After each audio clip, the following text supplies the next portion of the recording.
Apa coba alasan dia mesti dapat gelar profesor? Sebagai politisi udah ketua partai. Sebagai orang kaya mungkin 7 keturunan gitu ya. Terus buat apa lagi ya? Bergerak di bidang pendidikan pun enggak. Nah ini nggak ekivalen dengan profesor di perguruan tinggi. Apalagi profesor di dunia politik. Pidato pertama B.J. Habibie, presiden. Saya sedang ada di tengah hutan, kebetulan ada sinyal di TV satelit. Beliau pidato pertama kali, saya ingat sekali. Dan dia bilang soal percepatan pembangunan, evolusi, dia pakai teori itu, tapi dia pakai istilah ini, accelerated evolution. Nah, sebagai antropolog saya bilang yang bisa diakselerasi adalah ekonomi, teknologi. Nalar nggak bisa diakselerasi.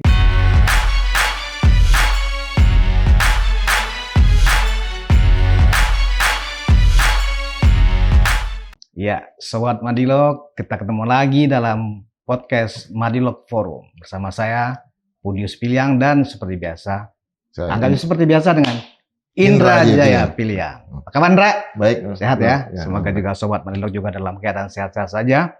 Dan kita sudah kedatangan narasumber kita dari jauh ya, Indra ya? Dari Depok. Waktunya berbeda. Iya. Apalagi kita perkenalkan Dekan FISIP UI Depok, Profesor Dr. Semiarto Aji. Selamat sore, Mas Aji. Selamat sore, Om. Mas Aji. Kita agak formal gitu jatuhnya ya. Biasanya kita ngobrol tadi lulu gue ya kan. Biasanya begitu. Sekarang kita panggil Om lah. Pak Ndra. Kalau ini profesor beneran nih. Ya. Ada yang nggak beneran? Ada. Kredensialnya luar biasa. Profesor giveaway ya kan. Atau ada juga teman kita yang mengaku profesor dan bangga disebut profesor kan, tapi profesornya memproduksi kata-kata dungu. Kalau ini profesor beneran, Indra, ya kan? Ada yang S2-nya duluan daripada S1. Itu super berarti. Profesor super. Super. Ya, baik Prof. Aji, saya harus panggil dengan Prof. Aji ya, karena ini kan kita bicara tentang bagaimana perspektif seorang antropologi sosial ketika kita bermuara kepada cita-cita nasional kita sepertinya saat ini tuh memang sudah kita akan menuju negara maju 2045, ya kan? Berbagai indikator ekonomi sudah dikatakan bahwa pertumbuhan ekonomi, ya kan, income per kapita dan seterusnya. Tetapi pertanyaannya sekarang adalah kita belum pernah mendengar sampai sekarang apakah masyarakat kita, baik itu elit, kelas menengah, generasi muda, dan grassroots, secara mentalitas, ya, apakah memang kita siap menuju yang disebut dengan negara maju? Sebab negara maju kalau kita lihat di Eropa ya, mereka tuh kan kelihatan memang bicaranya bagus, sikapnya elit, ya kan. Secara politik juga mereka nggak ribut gitu. Nah, dalam kaitan ini kira-kira Mas Aji melihat apakah secara mentalitas atau secara kultural kita siap menuju negara maju. Jadi saya seneng nih kalau dia sudah mulai panggil Mas Aji gitu. Karena ada mentalitas yang berbeda gitu. Itu dia ngomong gitu kan. Iya. Ada hambatan buat dia manggil Langsung saya Mas. Kayaknya kalau bukan manggil Prof itu kelihatan bukan anak Depok. Iya. Iya kan Mas. Oke. Jadi menarik nih pertanyaannya. Tapi selama ini ya kita seperti terjebak dengan teori lama, teori besar, teori lama. Kalau teori lama itu belum tentu tidak berlaku atau tidak valid ya. Mungkin saja tidak berlaku. Saya bicara mengenai teori evolusi. Banyak orang bilang ya itu teori besar. Masih berlaku sampai sekarang. Teori evolusi Darwin ya? Nggak harus Darwin. Nggak harus Darwin. Secara umum evolusi. Yang bicara soal perubahan dari satu tahap yang sederhana menjadi makin kompleks. Ya. Nah, itu basisnya aja kan. Kita bisa bilang itu sudah usang, sudah mati. Ya nggak apa-apa mati. Tapi itu pernah berjaya. 200 tahun yang lalu dan nampaknya sampai sekarang kita masih seringkali tidak bisa lepas dari persoalan itu ketika kita bicara soal masa depan. Kita bicara soal pentahapan nih. Sekarang gini. Dan yang menarik dari teori evolusi selalu bicara ujungnya apa nih? Persis seperti kita bicarakan barusan. Ujungnya adalah masyarakat.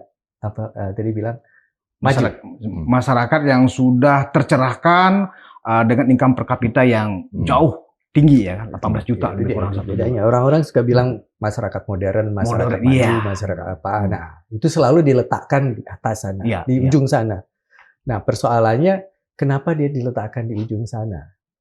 Apa cerminannya? Nah, kalau kita belajar dari sejarah teori, ya, ilmu sosial khususnya kalau kita bicara evolusi, itu konteksnya adalah konteks Eropa.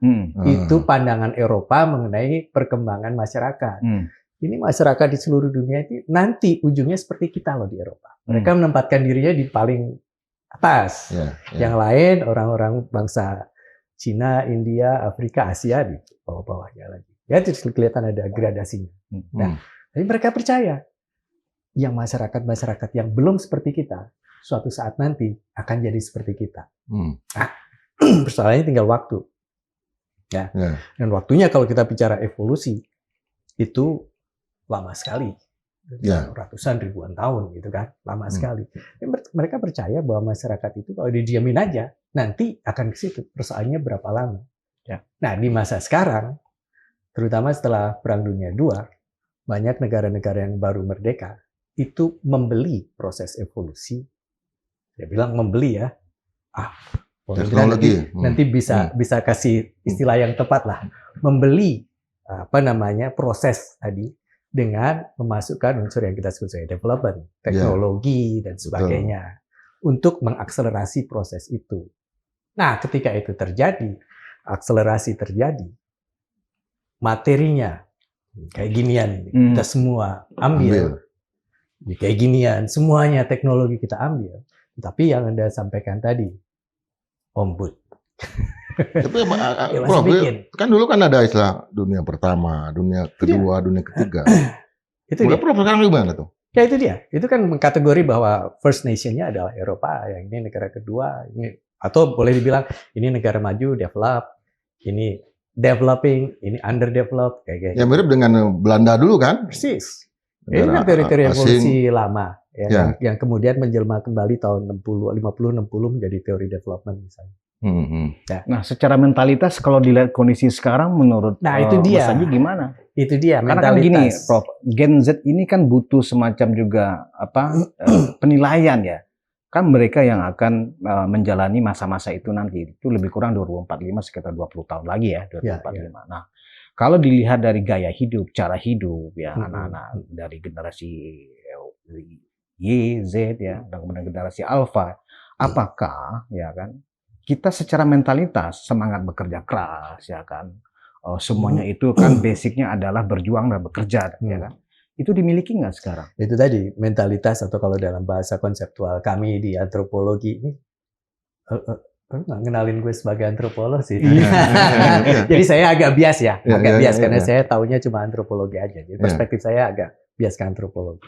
Kalau kita bicara mentalitas secara konseptual, kita bicara soal budaya dalam konteks yang sempit. Definisi kami di antropologi sebagai bagian dari cara berpikir ya, cara berpikir tadi, way of thinking sebenarnya, cara berpikir ya, bukan dalam konteks manifestasinya tapi cara berpikir. Itu rumusnya berubah lambat sekali. Berubah lambat sekali. Berubah lambat sekali. Dia berubahnya terakhir setelah semuanya berubah, dia baru berubah. Sehingga kita selalu melihat bahwa kesannya ada orang sudah mengadopsi banyak hal yang baru, tetapi pola pikirnya belum. Materinya dia sudah dapatkan yang baru, ya, tapi pikirannya belum. Ya. Contoh yang paling anekdotal ya, ini anekdotal tidak mengolok-olok, anekdotal. Ya. Kita membeli teknologi MRT di saat budaya transportasi kita, teman-teman masih ingat ya, berapa 5 tahun yang lalu. Apa yang terjadi? Euforia yang enggak. Menganggap stasiun MRT sebagai tempat piknik, tempat stasiun. Ada yang, ini anekdot ya, ada yang gantungan, ada yang ini, ada yang ngobrol aja di situ. Kenapa? Karena kebeli teknologinya, tapi culture-nya enggak kebeli. Jadi masih ada culture shock seperti itu ya? Culture shock masih ada yang lacking di situ, ketinggalan di situ. Ketinggalan di situ. Nah, Bang, saya itu sebenarnya sebagai antropolog shock juga nih sebenarnya melihat bagaimana yang Om Budius tadi sampaikan, anak muda atau orang zaman sekarang, kontemporer masyarakat kita zaman sekarang, itu belajar kebudayaannya cepat sekali. Iya, betul. Cepat sekali.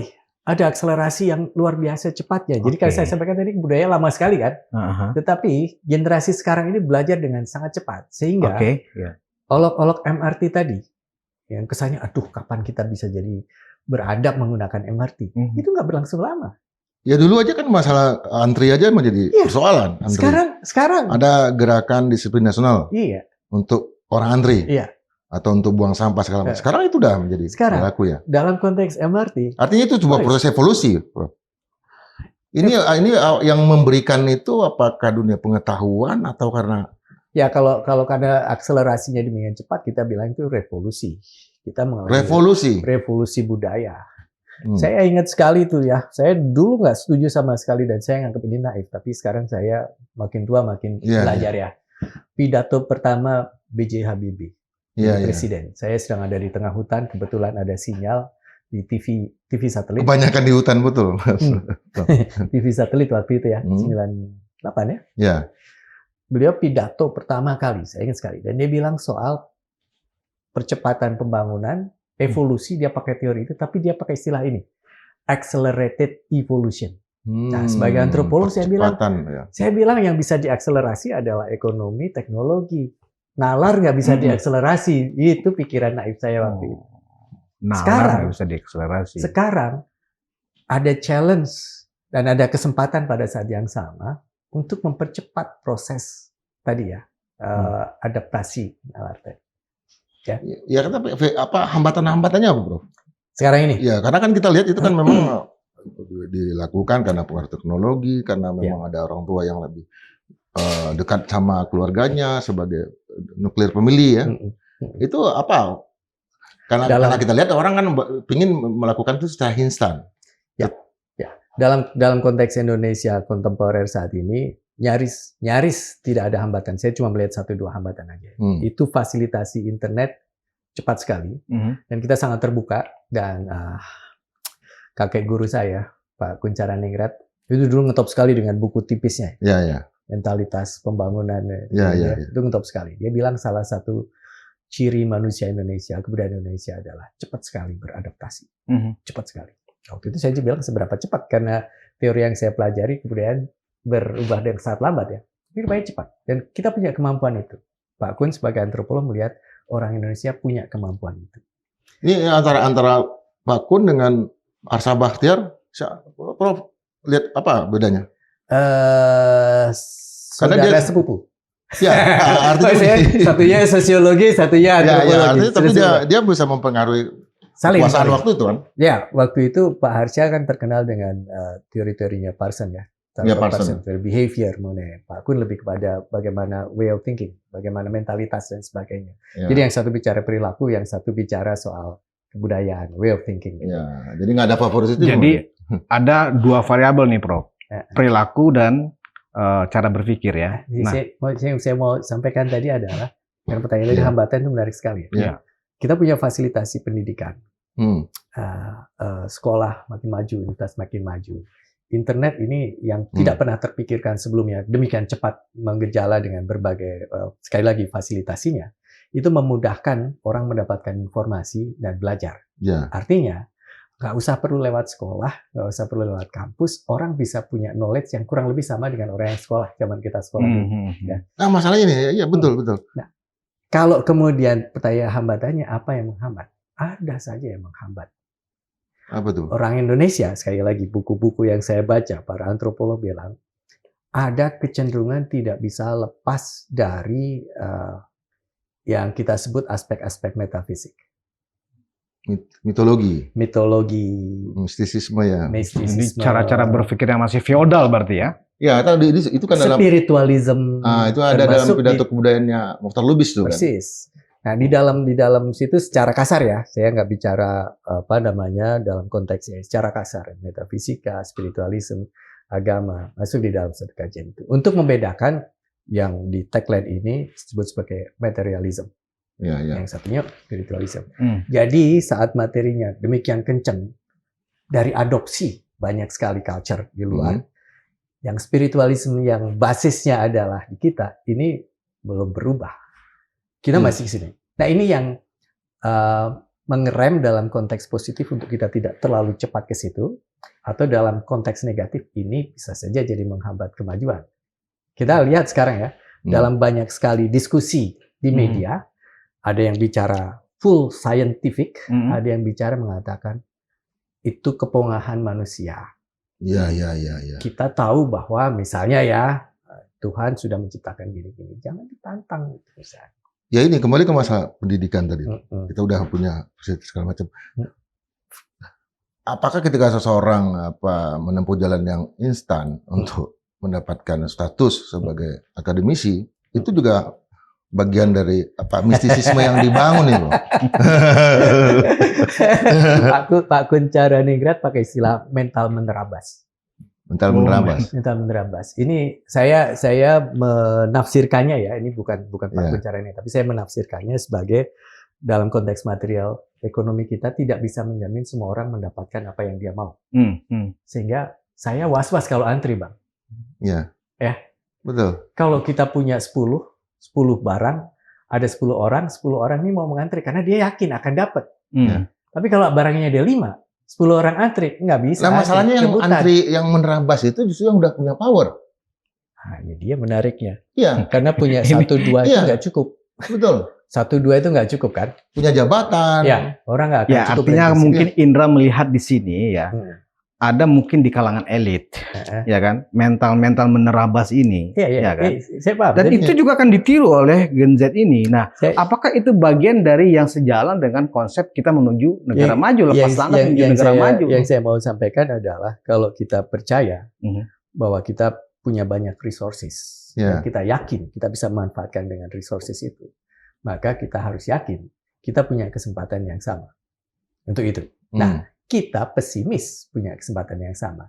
Jadi begitu ada kesempatan, kita ambil sebanyak-banyaknya. Tidak peduli ini bidang kita atau tidak. Ya, itu mental menerabas ya. Maunya menerabas. Ya, langsung aja. Langsung aja.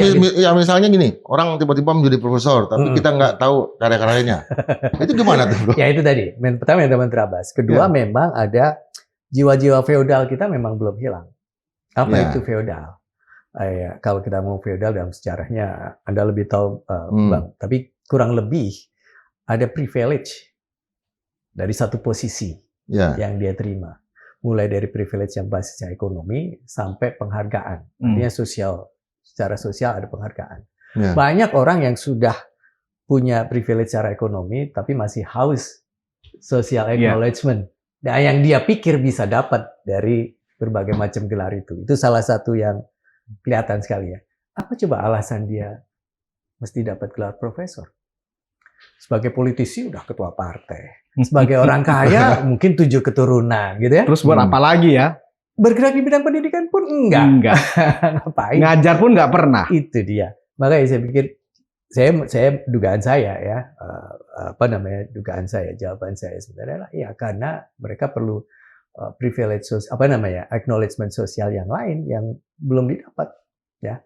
Selama beberapa waktu terakhir ini sebelum kita bicarakan gonjang-ganjing itu, orang membayangkan dunia akademik itu dunia yang ideal.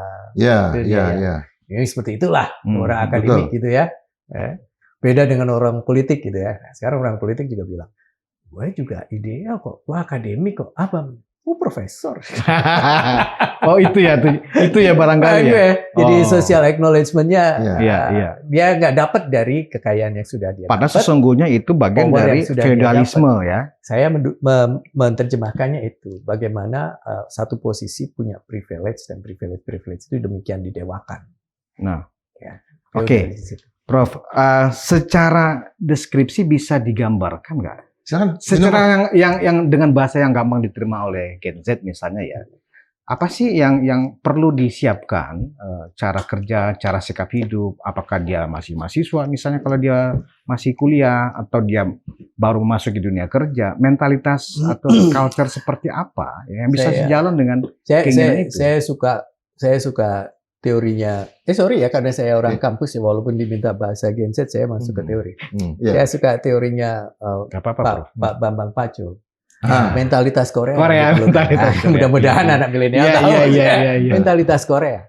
Mentalitas orang-orang yang di bawah yang ingin naik. Nah, itu terjemahan saya dari. Itu lebih pas ya. Dari berkali-kali saya dengerin Pak Bambang Pacul, apa sih mau ngenyek orang apa nih? Ngenyek ya. Ya tapi Prof, kalau mentalitas Korea itu di Indonesia kan kena dengan mentalitas kepiting. Kan kita tahu kan kepiting kan. Enggak dulu tuh.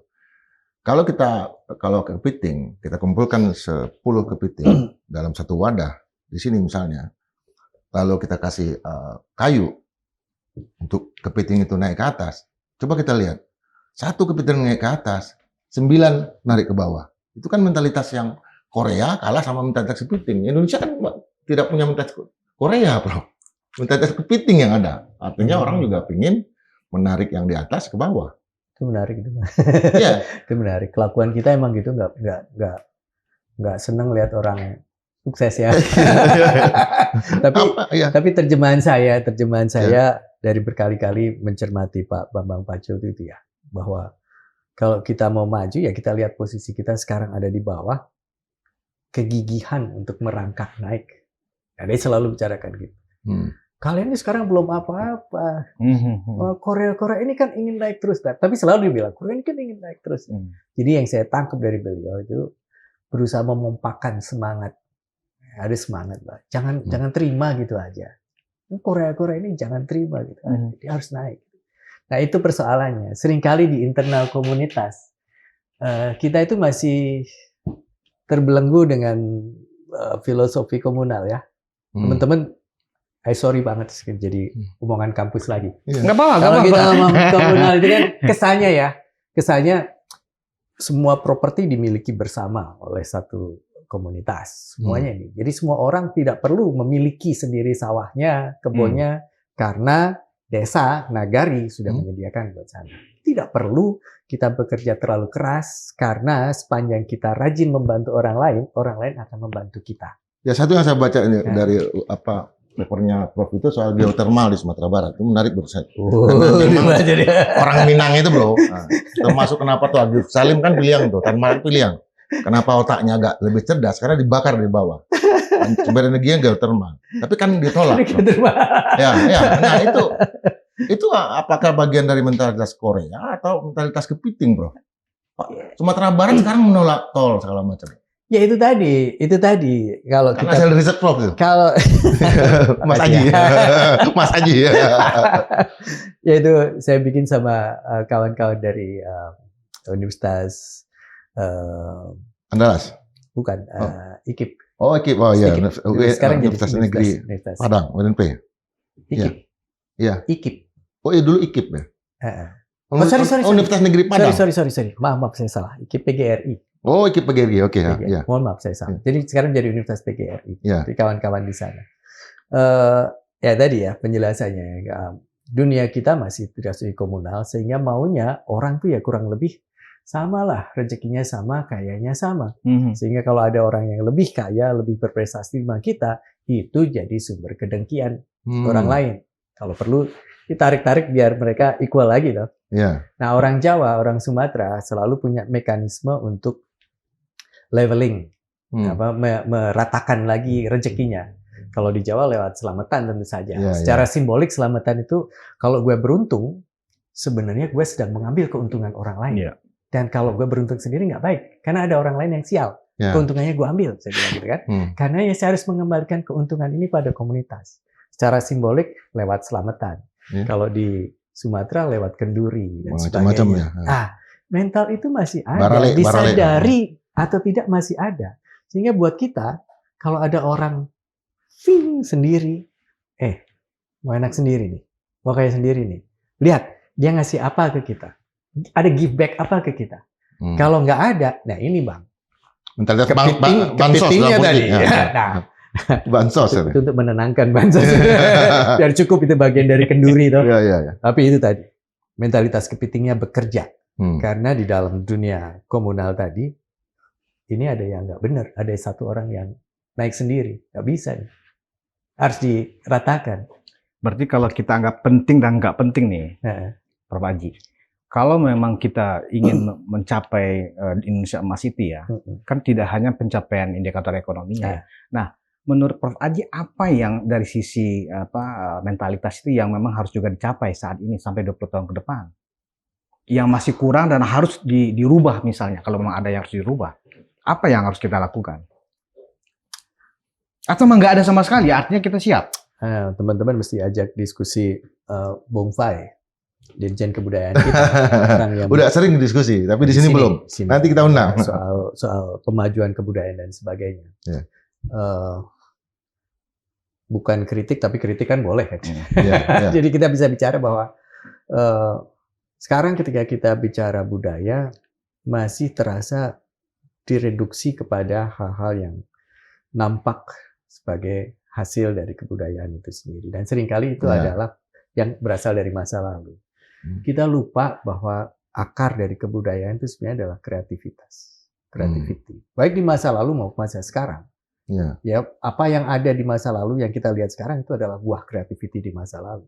Nah, kalau kita mau melestarikan budaya, menyelamatkan budaya, membangun kebudayaan, bangun peradaban, ya kreativitas yang mesti dibangun. Loh, anak sekarang kan terkenal lebih kreatif dibanding generasi kita. Saya optimis dalam konteks itu. Berarti dari sisi kreativitas nggak ada masalah. Saya optimis dalam konteks itu. Cuman persoalannya kreativitas itu kan tidak berada di dalam satu ruang sunyi. Dia ramai hiruk pikuk ya. Misalnya ya, teman-teman, ya saya selalu suka dengan ini barang kayak gini ya. Apa namanya weaving. Itu dari tenun macam-macam Bang. Ini ada yang dari NTT, ini Sumbar tenun ya. Flores ya. Sumbar Ya. Ya. Ini kalau saya sebagai antropolog lihatnya ini adalah bagian dari ekspresi kebudayaan tradisi yang bagus sekali, penuh simbol dan sebagainya, dan tidak sembarang orang boleh menggunakan ini ya. Oke. Nggak boleh lah Anda pakai topi itu ke pengajian, nggak pas lah. Iya. Tapi kalau topi ini adalah untuk konteks ini. Kalau saya merah putih, kacu. Boleh. Tapi yang ini harus proper di tempat-tempat tertentu. Nah, sementara dari sisi kreatif, ada yang bilang, kalau cuma gini-gini aja tahu nih, ini stylish harus diambil nih, bisa kayak ini binatang motif-motif ini jangan ditaruh di sini lah. Gimana kalau jadi apa namanya ini case, jadi aksesoris casing gitu, casingnya ini, jadi sambil kesini. Nah, ini terinspirasi dari motif-motif di tenun kayak gini. Itu kreativitas. Tapi tadi disampaikan selalu saja yang membatasi. Saya sempat kok, Pak. Saya sempat pakai kayak beginian, tenun kayak begini ke satu desa-desa di sana, dan mereka sampaikan ke saya, Pak itu salah. Itu salah. Kenapa salah? Itu motif untuk kematian, bukan untuk kita bersenang-senang. Apa artinya? Betul. Tidak pas kan? Ya. Jadi jangan-jangan kreativitas anak muda untuk mengambil ini, taruh sini. Ada selalu bagian-bagian yang protes.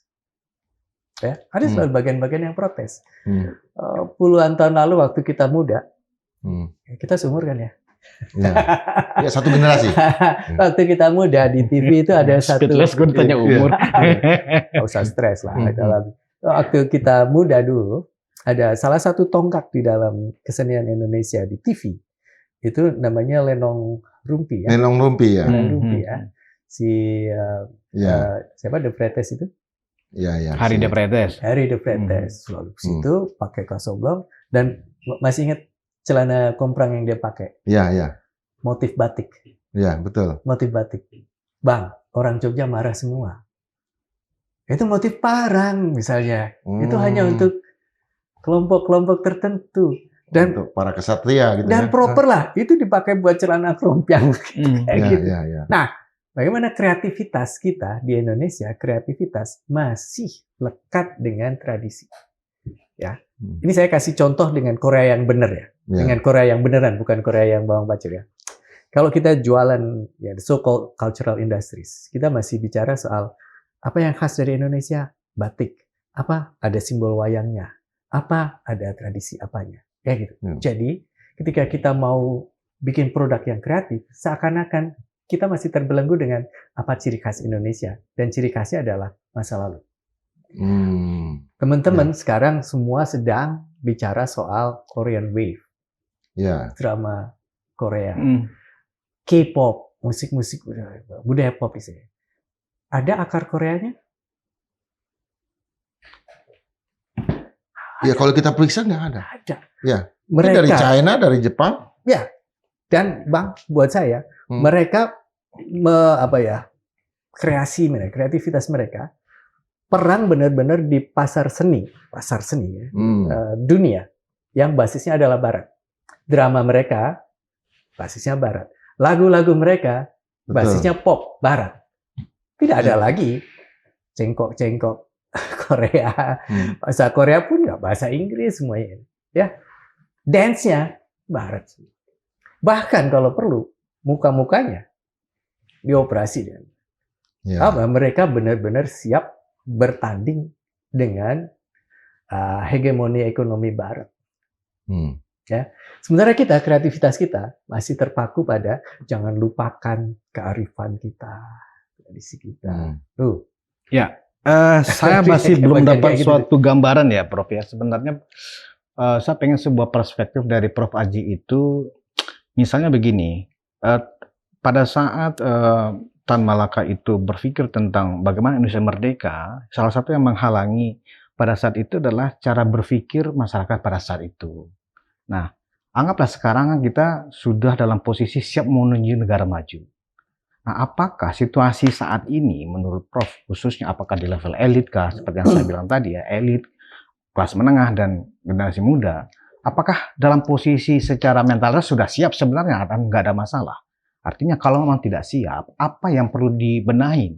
Siapnya dalam hal seperti apa? Mungkin itu yang ingin saya kejar sebenarnya, Prof. Ya. Tapi ini menarik. Banyak banget nih pertanyaannya. Ini pertanyaan karena tadi belum tergambarkan gitu. Pertanyaan analitis sekali. Seperti seorang istilahnya begini, saya belum dapat lead-nya ini gitu loh. Ini kalau kita bicara dengan perspektif itu ya. Dan Malaka ketika dia menawarkan beberapa konsepnya untuk Indonesia nanti, Indonesia merdeka, ya, Madilog gitu ya. Itu kan basisnya seperti saya sampaikan tadi. Orang Indonesia waktu itu terlalu hanyut di dalam spiritualisme. Hal-hal yang sifatnya investasi masa depannya itu nanti life after death. Investasinya bukan masa depan besok, tapi life after death. Sehingga mereka tidak berinvestasi di hal-hal yang sifatnya dalam tanda kutip kalau orang sekarang bilang duniawi atau ekonomik atau sangat konkret. Dalam bahasa dia materi gitu kan. Jadi ekonomi tidak menjadi bagian penting buat orang Indonesia saat itu. Ya, kalau ingat Buke ya, Jan Buke waktu itu di Indonesia diperkenalkan sistem kapitalis baru, tapi pada saat yang sama mentalitas pribumi kita masih sangat komunal, sangat subsisten tadi. Investasi adalah ke masa depan yang nanti sekali di dunia lain, bukan dunia sekarang. Nah, dia ingin ubah itu. Tolong orang kita juga memikirkan yang sekarang yang duniawi, karena ini akan menggerakkan ekonomi. Dan itu tarik menarik. Berhasil loh. Ya. Setelah kita merdeka 60-70, basis orang Indonesia semua mikir, semua rajin bekerja, giat bekerja gitu kan. Untuk apa? Untuk kejayaan ekonomi, untuk kejayaan kekayaan. Coba lihat. Cepat sekali tumbuhannya. Dari yang tadi komunal, Sumatera Barat misalnya, Nagari punya tanah ulayat tiba-tiba terus kemudian dan banyak tempat bukan cuma di Sumatera, semua individual dimiliki, akumulasi kekayaan individual itu terus gitu ya. Tapi persoalannya ya, apa kita sudah mencapai kemakmuran bersama pada saat itu naik terus ya. Nah kita tahu terutama ya di masa Orde Baru itu akumulasinya menumpuk ke beberapa orang. Ya. Lalu kemudian kita coba reformasi, tata ulang lagi ya. Dengan harapan apa sebenarnya? Ya mendistribusikan tadi akumulasi kekayaan yang menumpuk di beberapa orang, akumulasi kekuasaan yang menumpuk di beberapa orang kalau bisa didesentralisasikan daerah sendiri. Nah, kita harap setelah 25 tahun itu akan menjadi lebih baik. Nah, kita lihat apa yang terjadi sekarang. Tetap aja masih ada tumpukan-tumpukan tempat lain. Bukan ya after date tadi kan. Itu orang lebih elit kita kan lebih banyak sekarang untuk makamnya pun disiapkan. Dan itu seperti Firaun. Ya mohon maaf aja gitu. Sangat mahal di beberapa tempat kan. Yang hill itu gitu. Artinya begini, ini persoalan kita apakah di elit ataukah? Terutama di elit, tapi tidak berarti di masa tidak terjadi persoalan. Log yang terakhir. Logik ya? Logik dalam arti scientific approach, scientific ways of explanation itu sekarang tidak terlalu dipakai. yang tadi disampaikan kampus, universitas, pendidikan itu maju, iya satu maju. Tapi challenge dari kaum spiritualis nggak kurang kencangnya. Pendidikan spiritualis yang basisnya misalnya agama tertentu, yang bahasanya adalah berusaha membalance, ya, yang materialisme itu, ya, itu demikian kuatnya. Sayangnya yang banyak kemudian tertangkap oleh orang awam, the lay people, orang itu adalah ngapain sih kita repot-repot ke sini, ngapain ngotot-ngotot gitu, kita hidup itu kan cuma sebentar. Hidup yang langgeng kan nanti. Investasi kita bukan sekarang, tapi untuk nanti. Nah, bagian itu. Yang sekarang lagi hit ini kan masalah spiritualism ini, Pak. Ada lima orang kader NU nih yang pergi ke Israel segala macam untuk bernegosiasi dengan presiden. Itu apa yang dicari itu, Bro? Itu saya nggak tahu ya. Dan menteri agamanya juga sekarang kan juga. Tapi buat pernah di kelas saya lagi. Ya, pernah di kelas ya. Kenapa? Adiknya beliau. Kenapa kan, Bro? Kan sosiologi. Ya makanya. Artinya saya mau tanya ini masalah kontribusi kampus ke alumni-alumninya, Pak.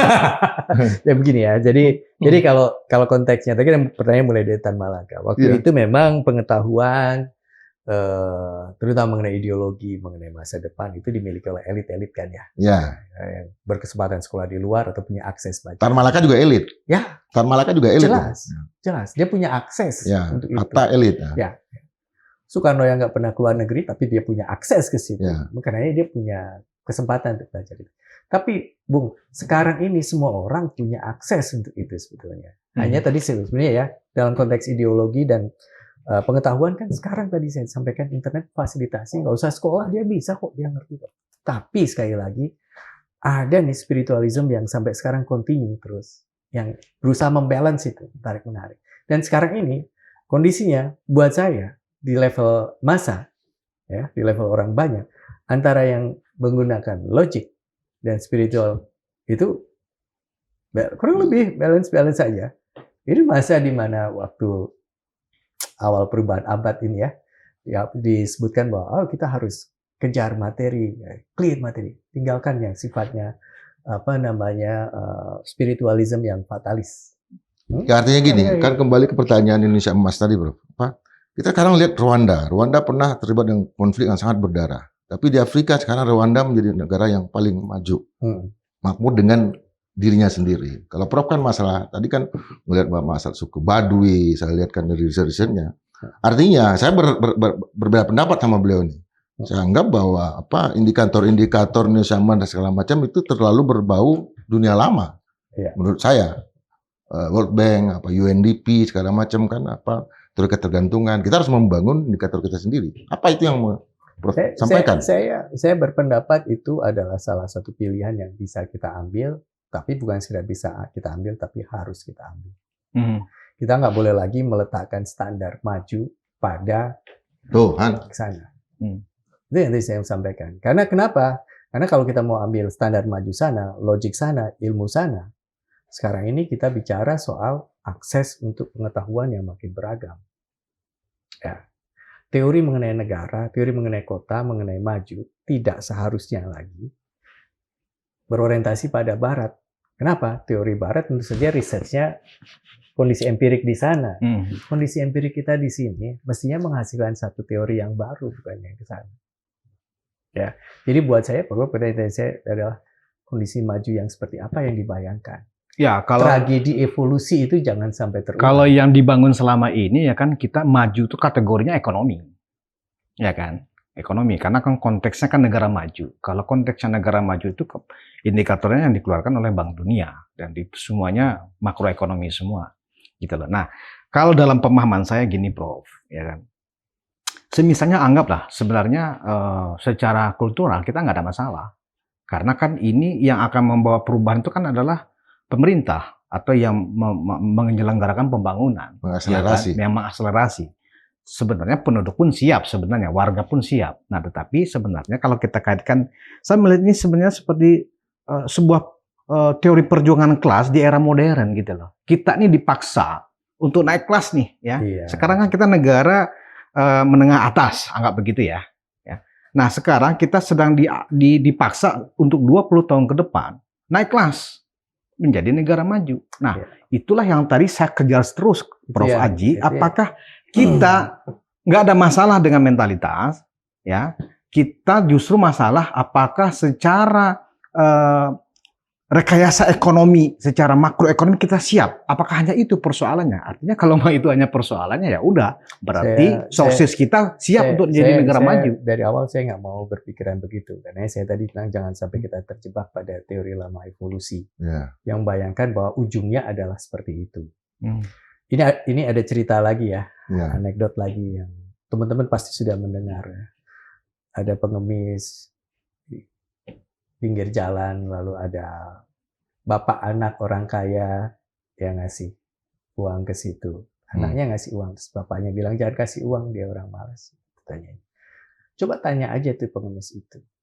Bapak kenapa ngemis? Emang kenapa? Gitu. Oh harusnya kerja. Oh, kerja buat apa? Biar bisa dapat uang. Dapat uang mana? Bapak kaya nanti. Kalau kaya bisa punya rumah bagus, bisa punya mobil bagus. Kalau punya mobil bagus, punya rumah. Lo bisa bersantai di rumah kemana-mana. Santai gimana? Ya bisa duduk-duduk santai nonton TV. Lo nggak lihat gue lagi santai sekarang? Itu apa artinya? Ya, setiap santai sambil mengemis ya. Ya santai kan? Santai dia, nggak perlu capek-capek seperti kamu dia. Tapi artinya apa? Karena kita pakai tolok ukur kemajuan tadi adalah ekonomi. Dan kita di frame menuju ke sana. Betul. Nah itu persoalan. Karena saya juga bisa bilang bahwa salah satu tolok ukur maju atau civilized di dalam konteks perkembangan kebudayaan adalah leisure time, seperti cerita tadi.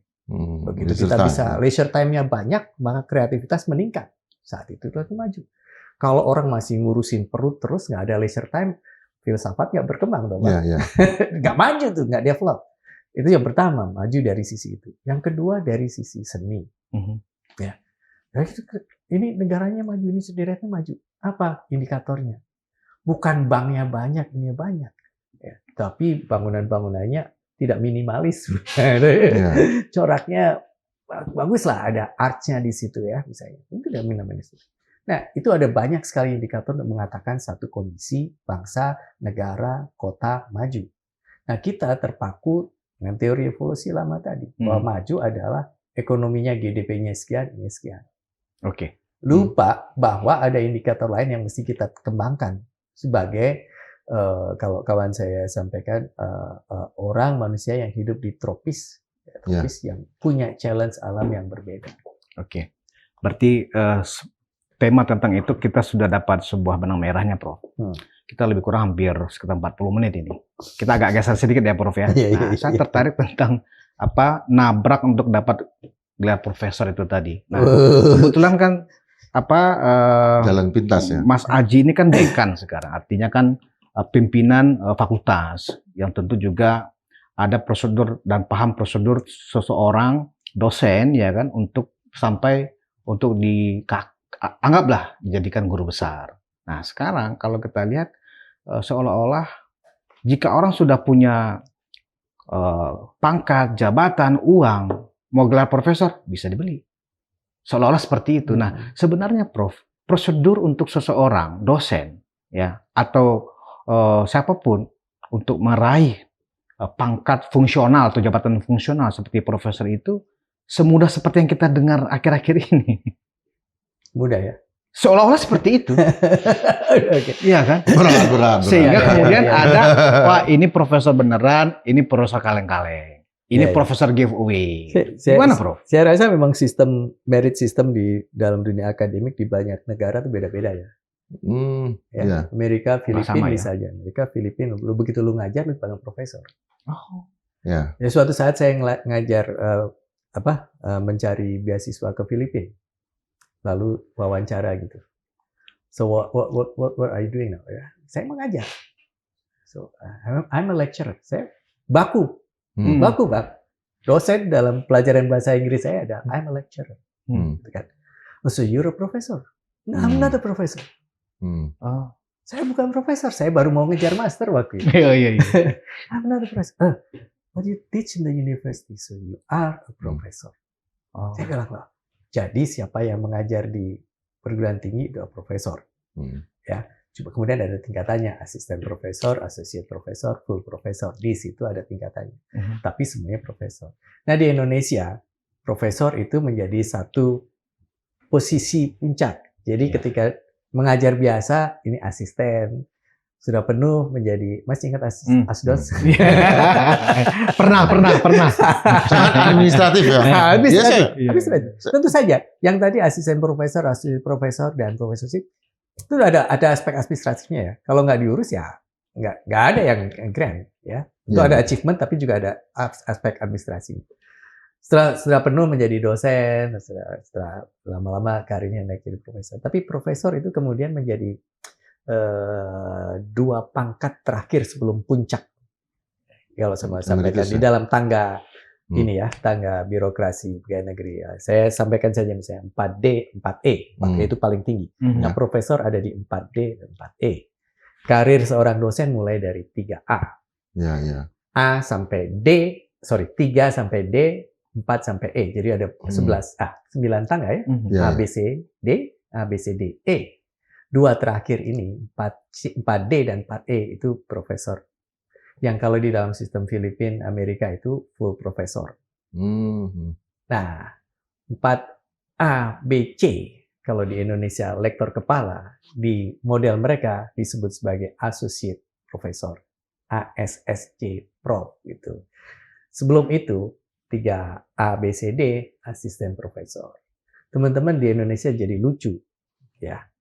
Indonesia lucu karena kita suka menginggriskan sesuatu kan jabatan kita ya. Kalau kita sudah dapat pangkat fungsional ada sebagai dosen sudah resmi, dosen kita adalah asisten ahli ya. Itu bahasa Inggrisnya apa? Asisten profesor. Kalau kita sudah lektor misalnya asisten profesor. Kalau ini instructor. Lektor itu asisten profesor. Kalau sudah lektor kepala associate profesor. Teman-teman selain gelar yang abal-abal nanti teman-teman bisa lihat kok kalau googling ya. Orang Indonesia yang ada yang menggunakan gelar ASSC.prof gitu. Itu belum profesor full. Itu sebenarnya terjemahan dari lektor kepala. Dia bohong. Dia tidak bohong. Dia hanya menggunakan bahasa Inggris dari lektor kepala, associate profesor. Ya. Nah, yang di Indonesia dimaksud profesor itu yang full profesor itu. Betul. Nah, apakah susah apa mudah? Ya saya nggak tahu ya, karena kebetulan saya ada di sana. Kalau saya bilang mudah, saya dibilang sok-sokan. Kalau saya dibilang susah, itu mau meninggikan diri gitu ya. Enggak, sebenarnya semua dosen punya potensi untuk menjadi profesor. Tentu saja. Jangankan dosen, peneliti, Prof. Waktu saya di saya juga banyak itu surat-surat termasuk dari Seoul University itu panggil saya dear profesor gitu kan. Saya kurang tahu persis, tapi di lembaga sebelah, karena kami di pendidikan ya, lembaga sebelah kami yaitu lembaga riset, lembaga penelitian, dulu LIPI, sekarang BRIN, mereka keluarkan gelar profesor research. Saya tidak tahu pasti, ya, tapi profesor research. Setahu saya gelar fungsional paling tinggi untuk peneliti dulu itu adalah ahli peneliti utama. Betul. APU. Ya. Tapi kemudian ada profesor research. Saya kurang tahu persis ya, ada profesor research. Nanti mungkin bisa saya tanyakan yang lain. Nah ini nggak ekivalen dengan profesor di perguruan tinggi. Apalagi profesor di dunia politik. Mungkin kan terlalu banyak bicara mungkin. Membahas undang-undang sekarang lebih capek daripada Sekarang ini karena konon profesor itu susah dicapai dalam arti berbelit-belit dan perlu waktu. Sementara tadi kita bicara soal mental menerabas, mental pengen cepat. Ini maka yang terjadi adalah setiap departemen, dulu kita sebut sebagai jurusan-jurusan, setiap fakultas itu jumlah profesornya terbatas. Ya. Jadi departemen sosiologi, departemen sejarah, departemen antropologi di UI misalnya, dia harus punya profesor dan cukup. Dia harus punya lektor kepala cukup. Untuk apa? Agar rankingnya naik. Jadi kita bicara di dalam kait-mengait dengan ranking. Ya, kalau jumlah dosen, karir dosennya mentok di lektor-lektor aja, ya rankingnya nggak akan tinggi. Jadi dihitung berapa jumlah associate profesornya, berapa full profesornya, berapa lektor kepala, berapa profesornya gitu. Nah, gimana untuk menanggulangi shortage profesor di beberapa departemen? Nah, itu dia. Itu dia. Gimana, Prof? Nah, ini ada shortcut. Orang Indonesia itu adaptability-nya tinggi, kata Pak Guncaraningrat, sekaligus mental menerabasnya tinggi. Lihat peluang itu cepat sekali. Ini win-win solution untuk beberapa kasus. Saya tidak bicara ini baik, benar, baik, buruk, benar, salah ya. Tapi ini yang terjadi. Satu kampus misalnya, shortage, profesornya kurang. Di sisi lain ada pejabat daerah. Boleh itu tentara, boleh itu polisi, boleh itu birokrat. Dengan pangkat, tadi saya masih ingat ya, pangkatnya sudah 4C, 4D. Kalau dia ngajar, maka dia berhak untuk mengajukan profesornya. Membypass banyak sekali kalau dia ngajar. Jadi kalau Anda pejabat, bro. Nggak harus memenuhi kriteria harus sekian tahun. Misalnya kan 10 tahun. kalau saya pejabat sudah pangkatnya tinggi. lebih cepat. Itu sudah solusi tinggi. ya? Ya. Kalau eselon 1 solusi ya saya. Ini solusi, bukan kriteria yang sudah ada maksudnya. Win-win solution untuk benar. menyelesaikan shortage ini. Atau misalnya ya, dia kolonel, komisaris besar, atau sudah jenderal, ada di tempat tertentu.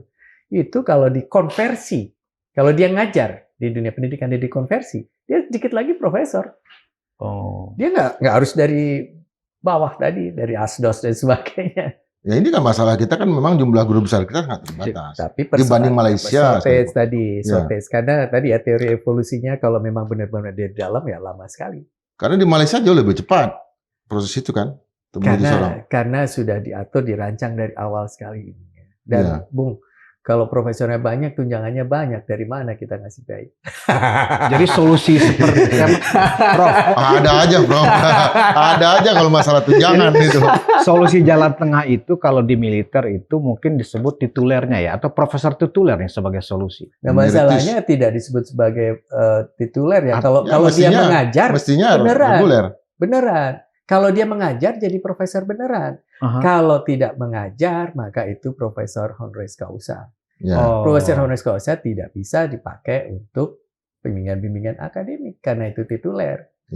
Tapi dia boleh menyandang namanya itu. Boleh, tituler. Prof di depan namanya, boleh ya? Boleh. Tapi harus di Corbusier boleh bilang dia kolonel, tapi dia nggak bisa merintah. Pangkatnya ada. Pangkatnya ada, tapi pangkat tituler dia nggak bisa. Maksudnya tidak bisa dalam ini ya semena-mena merintah orang-orang yang dia nggak punya bawahan, tituler kok. Jadi solusi tadi itu harusnya menjadi sebuah kebijakan dari kementerian barangkali sebagai jalan tengahnya. Saya nggak bilang kementerian, tapi itu seperti tuntutan pasar yang memaksa universitas, fakultas atau departemen jurusan itu punya ranking yang tinggi. Ya. Itu persoalan. Kita terjebak di dunia ranking. Baik. Terima kasih Prof. Aji. Mas Aji. Jadi Indra akan menutup dengan puisi sepertinya. Silakan Indra. Ya. Apakah puisinya tentang Prof giveaway atau Prof tituler ya kan? Tentang sebuah angkatan ini. Silakan. Masih ada waktu. Kepada angkatan 66. Lalu kau pun bercerita tentang pohon-pohon pinus meranggas dan burung-burung mati di sangkar. Buah-buah berduri, malu pada racun-racun hijau. Kau ceritakan legenda pusara-pusara tua di puncak gunung, tempat resi-resi bersemedi dan mendidik para ksatria dan berbisik pada kosmos. Amboi, malam kehilangan rembulan, siang kehilangan matahari. Hanya lembah dan jurang, hanya kawah menganga, semburkan belerang. Kau dan aku dan kita masih asik bermain kata-kata di ruang penuh gigil ini. Kau dan aku dan kita dustakan dunia dengan sejarah. Kau jadi resi, aku jadi ksatria, dan kita mari ludahi zaman. Sudah cukup panjang pertemuan ini. Aku hanya dapatkan serangkaian sampah tertulis di buku harianku sebelum kau pergi membawa mimpi. Ya, aku muak, benar-benar muak. Telah kubakar sampah itu. Jakarta 4 Maret 1995.